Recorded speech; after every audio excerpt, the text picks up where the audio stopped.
40 days earlier, in a desert, a starving man had been offered bread and refused it. He could have made it. That was the whole point of the offer. The power was real, the hunger was real, and eating is not a sin. He said no anyway. Now he is at a wedding in a village in Galilee, entirely unhungry, among people celebrating, and the host has run out of wine. And he makes about 600 bottles of it. Those two scenes sit within weeks of each other in the gospel accounts, and the contrast between them is not an accident. It is the first thing worth noticing about the wedding at Cana, and almost nobody notices it. This video is about that wedding. What actually happened, why running out of wine was a genuine catastrophe rather than an embarrassment, what the 6 stone jars were for, and why the detail matters enormously, and why the Gospel of John chose this, a domestic favour at a village party, as the opening act of a public ministry. And we will be honest about the parts the text leaves unexplained, including one of the strangest exchanges in the New Testament, which happens right at the start of it. Begin with the setting, because a first-century Galilean wedding is not what the word suggests to a modern ear. It was not an afternoon, it was a week. A village wedding in that period ran for days, commonly 7. And it was the single largest social event most families would ever host. The whole village attended, along with relatives from surrounding villages. There was food, music, processions, and there was wine throughout. Understand who was providing it. This was not a catered event with a budget. It was a household of ordinary means, feeding and entertaining an entire community for a week, in an economy where most families lived close to the margin. Providing that hospitality was a serious undertaking, and families would save for it, borrow for it, and call in obligations for it. And hospitality in that culture was not a courtesy. It was close to a moral requirement, and failing at it in public was a lasting humiliation. So when John's Gospel says, quite flatly, that the wine ran out, a modern reader hears a catering problem. A first-century reader heard something closer to a family disgrace that the village would remember for a generation. There is a further layer. Weddings involved formal obligations between families, and in some circumstances, a host who failed to provide adequately could face genuine social and even legal consequences. The scale of the failure is what matters. This was not running low late on the last night. The wine was gone, publicly, with the celebration still running. That is the situation, and into it comes an exchange that has puzzled readers for 2,000 years. The mother of Jesus is at the wedding. So is he, and so are his newly gathered disciples. That last detail is worth stopping on, because of who those disciples were and where they had come from days earlier. John's first chapter has just described them being gathered. Andrew, then his brother Simon Peter, then Philip, then a man named Nathanael. They have been following for a matter of days. There is no ministry yet, no teaching, no reputation. They have attached themselves to someone on very little evidence. And later in John's Gospel, almost in passing, we are told where Nathanael came from. Nathanael of Cana in Galilee. The first sign happens in his home village, which means at least one of the men standing in that room was among his own people. At a wedding, he would have been invited to anyway, watching the man he had just decided to follow do something none of the other guests noticed. And there is a further edge to it, because of what Nathanael had said at their first meeting. Told that they had found the one Moses wrote about, from Nazareth, his reply was flat contempt. Can anything good come out of Nazareth? Nazareth was 4 or 5 miles from Cana. This is the scorn of a man from one small village, for the small village down the road, utterly ordinary, and recorded without embarrassment. So the sequence, compressed into a few days, runs. A local man dismisses Nazareth as a place nothing comes from. He meets the person in question and follows him anyway. And within the week, he is standing in his own village watching that person quietly rescue a wedding.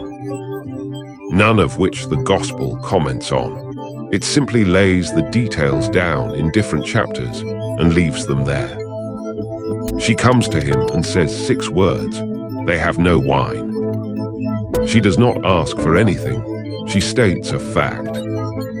And his reply is this: "Woman, what has this to do with me? My hour has not yet come." Now that sounds harsh, and it is worth handling carefully rather than smoothing it over. The word translated woman is not, in Greek, as cold as it lands in English. It is a form of address that could be used respectfully. He uses the same word to her from the cross, in a moment of obvious tenderness. It is not affectionate, but it is not an insult either. It is formal. What is genuinely strange is the rest of it. The phrase rendered "what has this to do with me" is a Semitic idiom that appears elsewhere in Scripture, and it consistently means something like, "What is there between us on this matter?" or "Why are you involving me in this?" It marks a distance. And then, "My hour has not yet come." That phrase runs all the way through John's Gospel like a thread, and it is worth following, because it is the closest thing the book has to a clock. Twice more, when people try to seize him, John explains that nobody laid a hand on him because his hour had not yet come. It functions almost as a shield, a reason events cannot happen yet. Then quite late, it changes. Some Greeks ask to see him, and instead of the usual deferral, he says the hour has come for the Son of Man to be glorified. From that point, the shield is gone, and everything moves quickly towards the arrest. So the phrase is not vague. It refers to something specific and dated, and by the time John lets it arrive, it clearly means his death. Which is what makes hearing it at a wedding so odd. A woman mentions a wine shortage, and the answer she gets reaches past the party to the end of the story. He is not saying it is too soon to help.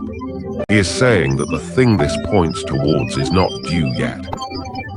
His hour is repeatedly said not to have come, until much later it does. And when it comes, it refers unmistakably to his death. So the first time we hear it, at a wedding, over a wine shortage, the gospel is pointing forward to something that has nothing to do with the party. Which makes what happens next stranger still. Having said that it is not his concern and that his hour has not come, he does it anyway. The text offers no explanation for the reversal. None. Readers have supplied one for centuries, that she pressed him, that he was moved, that the refusal was a test. And every one of those is an addition to the text rather than a reading of it. What the text does record is her response, and it is remarkable. She turns to the servants and says, "Do whatever he tells you." She does not argue with him. She does not repeat the request. She simply proceeds as though the answer were yes, and instructs the staff accordingly. Those are the last recorded words of Mary in the entire New Testament. Whatever else you make of the scene, the final thing she is recorded as saying is an instruction to do what he says. And her appearances in this gospel, specifically, are worth laying side by side, because John gives her exactly two and frames them identically. She is here at the beginning at a wedding as the public ministry starts, and she is at the cross at the end as it finishes.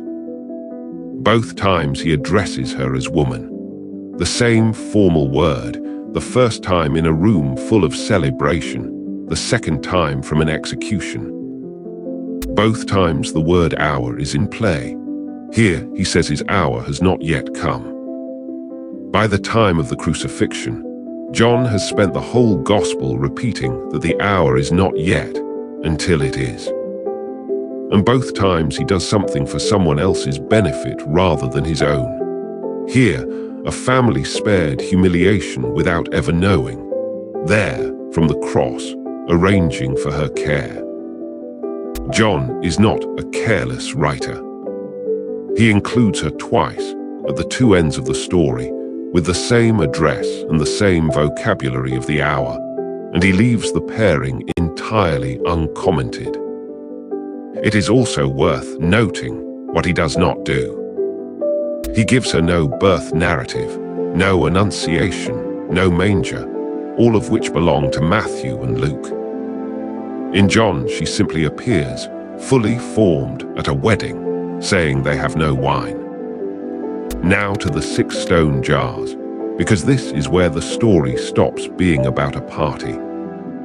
John specifies them with unusual precision. 6 stone water jars, standing there for the Jewish rites of purification, each holding 2 or 3 measures. Take those details one at a time, because each is deliberate. First, they were stone, not clay. This is a genuinely important detail, and it is easy to skim past.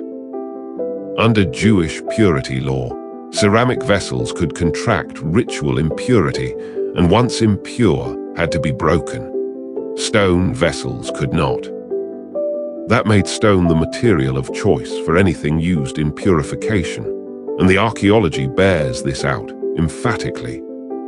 First-century Jewish sites across Galilee and Judea have produced large quantities of carved stone vessels, including the big standing jars of exactly this kind. There were workshops producing them. So the presence of 6 large stone jars in a Galilean village house is not scene dressing. It is precisely what an observant Jewish household of that period would have, and it tells you these were people who took ritual purity seriously. Second, the purpose. They were for the rites of purification, washing hands and vessels before eating, a normal part of observant life, and at a week-long wedding with a village to feed, a genuine practical necessity. It is worth knowing what those jars were actually for in daily practice, because rites of purification sounds more exotic than the reality. This was washing. Specifically, the pouring of water over the hands before eating, and the rinsing of vessels and utensils, a routine of observant Jewish life, performed many times a day without ceremony or drama. Not a cleansing of dirt, but a matter of ritual readiness, marking the boundary between ordinary handling and the act of eating. At a normal household meal that requires a modest amount of water. At a wedding feeding a village for a week, it requires a great deal, which is why a household would have several large jars standing full rather than one. So picture the room correctly. These are not ceremonial objects on display. They are the practical infrastructure of a large catering operation.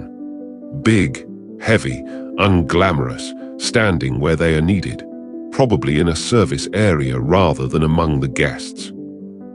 And that is where the wine comes from. Not from a cellar, not from a container associated with celebration at all. From the working vessels of ritual washing in the back of the house, handled by servants. John could have written that there were jars. He tells us what they were for. In a gospel this economical with detail, that is a decision. Third, the volume, 2 or 3 measures each.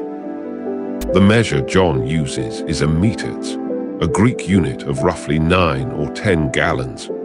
So each jar held somewhere between 20 and 30 gallons, and 6 of them come to somewhere between 120 and 180 gallons.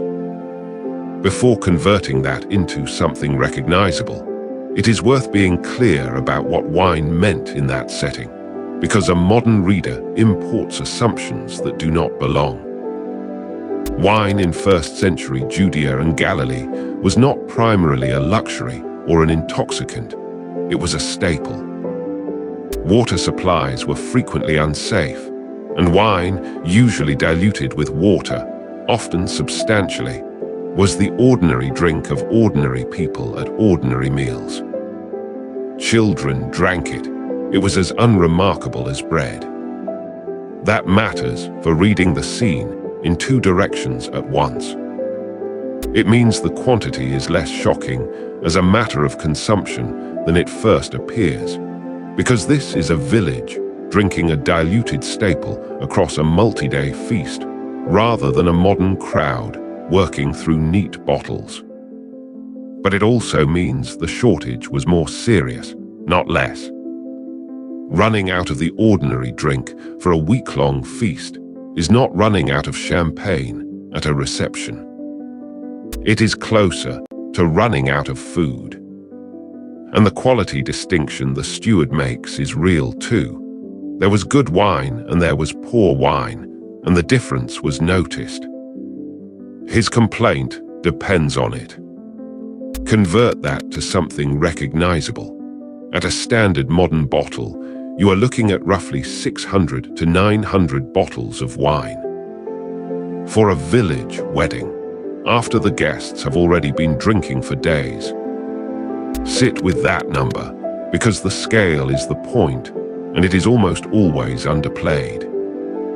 This is not a discreet top-up to save a family's blushes. It is an absurd, comic, overwhelming quantity, vastly more than the remaining celebration could possibly consume. Whatever else the sign is doing, it is not being modest about it. Now the mechanics, which are also carefully described. He tells the servants to fill the jars with water. They fill them to the brim, John says so, which closes off any suggestion that wine was added to a partly full jar. Then he tells them to draw some out and take it to the master of the feast, the person responsible for running the celebration, roughly a head steward. And here the account does something subtle. The steward tastes it, and John notes in an aside that he did not know where it had come from, though the servants who had drawn the water knew. So the transformation is witnessed by nobody. There is no gesture, no announcement, no crowd. Nobody sees it happen. The only people who know are the servants who carried the buckets. That is worth pausing on, because it is the opposite of what a person establishing a public reputation would do. The steward's reaction is the most human line in the passage. He calls the bridegroom over, the bridegroom, who has no idea what has occurred, and effectively tells him off for poor planning. Everyone, he says, serves the good wine first, and the cheaper wine after the guests have drunk freely and stopped noticing. You have kept the good wine until now. There is a joke in that, and it is meant. The steward is complaining about excellence. He is explaining standard practice in the hospitality trade, the frank observation that palates dull as an evening progresses to a man who has just been rescued from public disgrace and does not know it. And there is something else happening in that complaint, which is one of John's favorite devices and which he uses repeatedly. The steward is describing standard commercial practice, grumbling about a scheduling error, entirely unaware of what he is actually saying. And what he actually says is, "You have kept the good wine until now." John does this again and again. Characters in his gospel state truths larger than they intend without knowing it. The high priest Caiaphas argues, coldly and politically, that it is better for one man to die for the people than for the whole nation to perish, meaning it as a calculation about managing a problem. John stops the narrative to note that he was, without realizing, saying something else entirely. Pilate has a placard fixed to the cross reading "King of the Jews," intending it as mockery and as a warning to onlookers.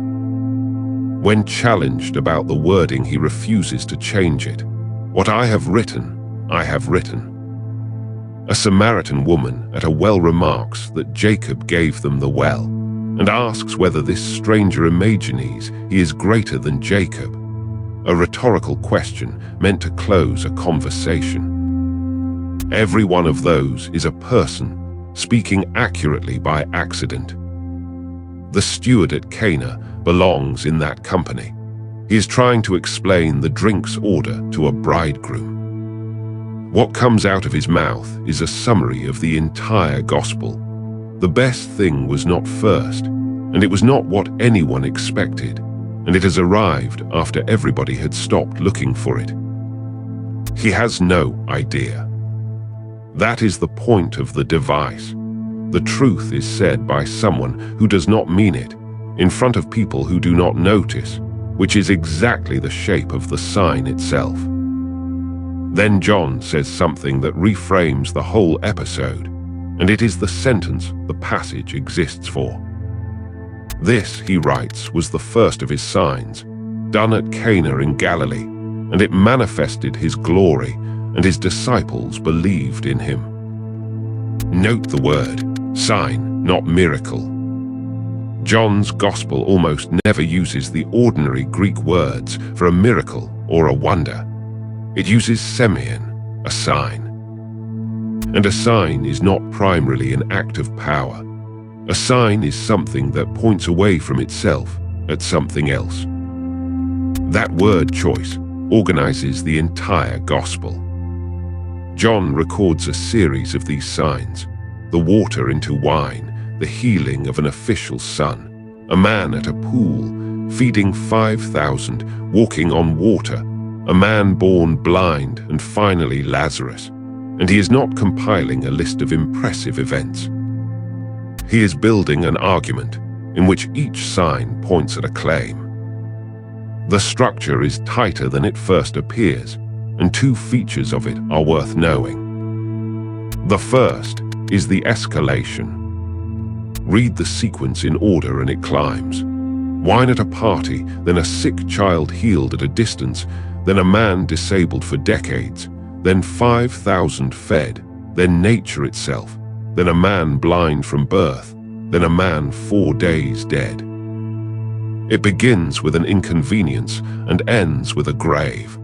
Whatever else John is doing, he is building. The second is that the sequence is bracketed. The first sign happens at Cana, and the second sign, the healing of the official's son, John explicitly tells us also happened at Cana, and he says so in exactly those terms, calling it the second sign Jesus did on returning to Cana in Galilee. So the same small village hosts the opening two, and John numbers them so the reader cannot miss the pairing. He does not number any of the others.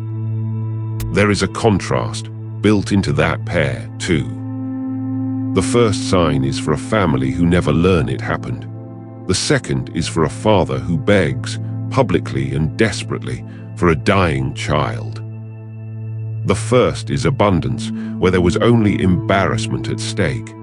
The second is a life. Same village, 2 visits, and the stakes have moved from wine to a child. So the question is not what happened at Cana. The question John wants is, what is it a sign of? And the answer is embedded in the objects he chose to specify. The water that became wine was in the purification jars. The vessels of the old ritual system, standing ready for the washing that observant life required, and their contents are transformed into something for celebration. That image is not subtle once you see it, and John, who never wastes a detail, gives us the jar's purpose explicitly rather than just calling them jars. There is a second layer in the setting. Wine and abundant harvest are, in the Hebrew prophets, recurring images of a promised restoration, the mountains dripping with sweet wine, an age of plenty. And a wedding feast is one of the standard images for that same promised age. So, a wedding running out, rescued with an absurd abundance of wine, drawn from the vessels of ritual washing. Every element is doing work. That is what a sign is. The event is real, and the event is also an argument.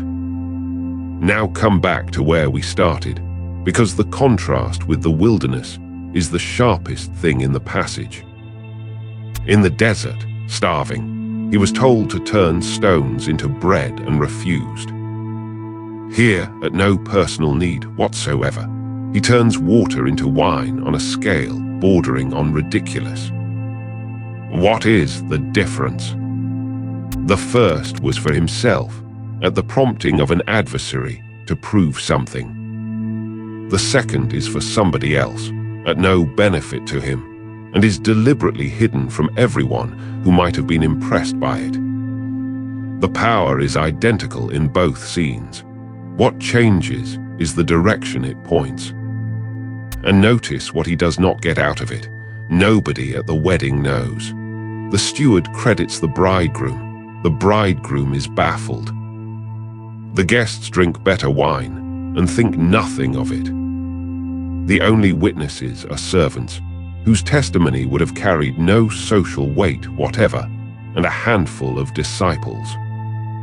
If you were designing a debut to build a following, this is close to the worst possible version of it. Which brings us to a question the passage raises and does not answer, so we should be straight about it. Why this first? John could have opened with anything. He chose a domestic favour at a village party. No crowd, no illness cured, no danger averted, nobody's life saved. A family is spared embarrassment, and everybody gets a better drink. Several readings have been offered, and it is worth setting them out rather than picking one. One is about ordinary life. The public ministry begins not in the temple or the wilderness, but at a wedding, which is to say, in the middle of the most normal human occasion there is. Whatever this is going to be about, it starts among people celebrating a marriage. Another is about abundance. The first act is not a rescue from disaster, but an outrageous surplus, given to people who were merely going to be embarrassed. It sets a tone. A third is the transformation reading already described. The vessels of purification are the ones that get filled. The gospel itself does not adjudicate. It gives us the detail and moves on, which is characteristic of John, who tends to lay things beside each other and let the reader do the joining. Now the historical questions, because they deserve straight answers rather than either dismissal or overclaiming. Where was Cana? Genuinely uncertain. Two sites in Galilee are the main candidates. One, Cana, sits a few miles northeast of Nazareth on the road towards the Sea of Galilee, and has been the site venerated by pilgrims for centuries, with churches built accordingly. The other, Cana, lies further north, a ruined village site that some archaeologists and scholars regard as the stronger candidate on grounds of the name, the location, and the settlement evidence. There is no decisive proof either way, and this video is not going to pretend otherwise. What can be said is that both are real first-century Galilean village sites within the right area, a short walk from Nazareth, in exactly the kind of place the account describes. And why does it matter where Cana was at all? It is a fair question, and the honest answer is that for the meaning of the passage, it does not matter much. A miracle is not more or less credible for being locatable. What it does affect is a different thing. Whether the account behaves like a text written by someone who knew the region, or like one written at a distance by someone filling in place names.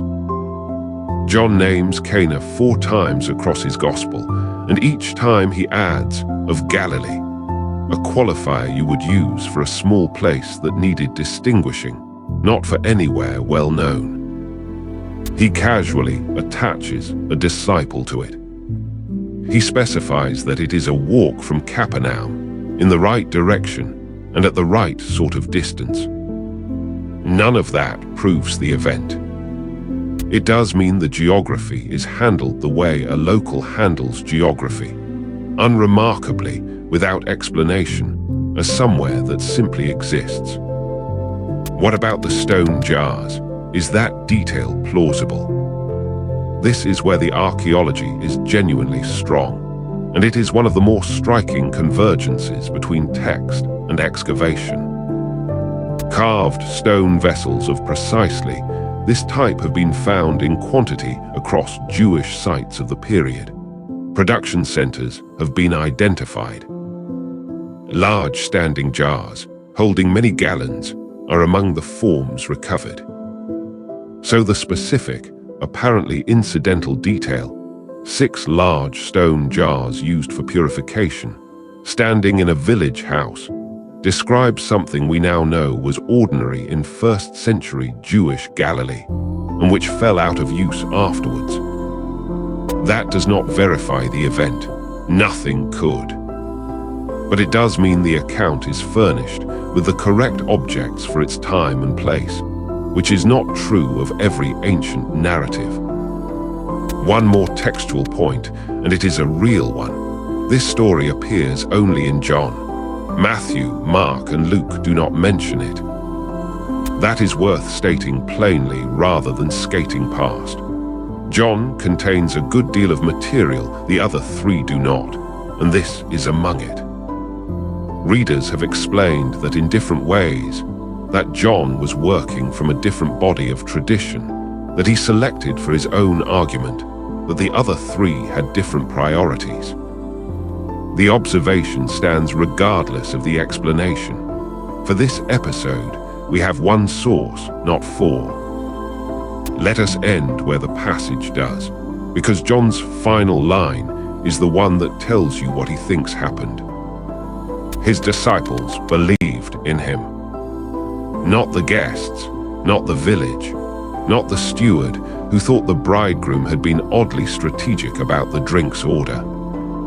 A handful of men who had joined him within the previous few days and who had now seen something the rest of the room missed. That is what a sign is for in John's account. It is not proof aimed at everybody. It is a pointer, visible to those already looking, and invisible to a room full of people having a good evening. And there is something quietly characteristic in the shape of it, a first public act that the public entirely failed to notice, performed for a family who never learned it had happened, using 6 jars meant for washing at a party. It is worth asking, finally, what kind of person that describes, because the passage answers it by omission. Consider what is absent: no sermon, no demand that anyone believe anything, no rebuke of the household for poor planning, though the steward manages one. No lesson drawn afterwards by anyone in the text. Consider also who is trusted with it: the servants. They fill the jars, they draw the water, they carry it, and they are the only people in the building who know what has occurred. In a society organized carefully by status, the information goes to the people at the bottom of the room and stops there. And consider the timing. The steward's own account tells us the guests had already drunk freely. This is late in a long celebration, when by his professional estimate, nobody would notice the difference. The good wine arrives at precisely the moment it will be least appreciated. None of that is efficient. If the aim were reputation, every element is wrong. Wrong witnesses, wrong moment, wrong scale, no announcement. Which suggests the aim was not reputation.